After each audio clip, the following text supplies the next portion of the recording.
Hi everyone, in this video I will be reading Henry and Mudge, the first book. Henry had no brothers and no sisters. I want a brother, he told his parents. Sorry, they said. Henry had no friends on his street.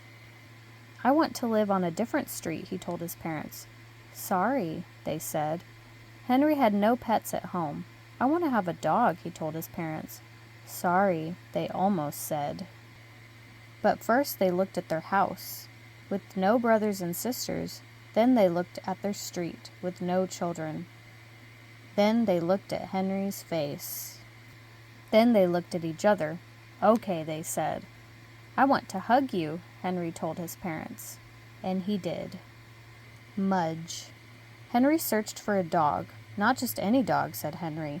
Not a short one, he said. Not a curly one, he said. And no pointed ears. Then he found Mudge. Mudge had floppy ears, not pointed, and Mudge had straight fur, not curly. But Mudge was short, because he's a puppy, Henry said. He'll grow. And did he ever? He grew out of his puppy cage. He grew out of his dog cage. He grew out of 7 collars in a row. And when he finally stopped growing, he weighed 180 pounds. He stood 3 feet tall and he drooled. I'm glad you're not short, Henry said. And Mudge licked him, then sat on him. Henry. Henry used to walk to school alone. When he walked, he used to worry about tornadoes, ghosts, biting dogs, and bullies. He walked as fast as he could. He looked straight ahead. He never looked back. But now he walked to school with Mudge. And now when he walked, he thought about vanilla ice cream, rain, rocks, and good dreams. He walked to school, but not too fast. He walked to school, and sometimes backward. He walked to school and patted Mudge's big head, happy. Mudge. Mudge loved Henry's room. He loved the dirty socks. He loved the stuffed bear. He loved the fish tank, but mostly he loved Henry's bed. Because in Henry's bed was Henry. Mudge loved to climb in with Henry. Then he loved to smell him. He smelt his lemon hair. He smelt his milky mouth. He smelt his soapy ears. He smelt his chocolate fingers. Then he put his head by Henry's head. He looked at the fish tank. He looked at the bear. He looked at Henry. He licked him, and he fell asleep. Mudge. One day Mudge took a walk without Henry. The sun was shining, the birds were flying, the grass smelt sweet. Mudge couldn't wait for Henry, so he left. He went down one road sniffing the bushes, then down another road kicking up dust. He went through a field, across a stream, into some pine trees.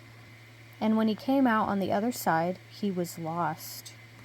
He couldn't smell Henry. He couldn't smell his front porch. He couldn't smell the street he lived on. Mudge looked all around and didn't see anything or anyone he knew.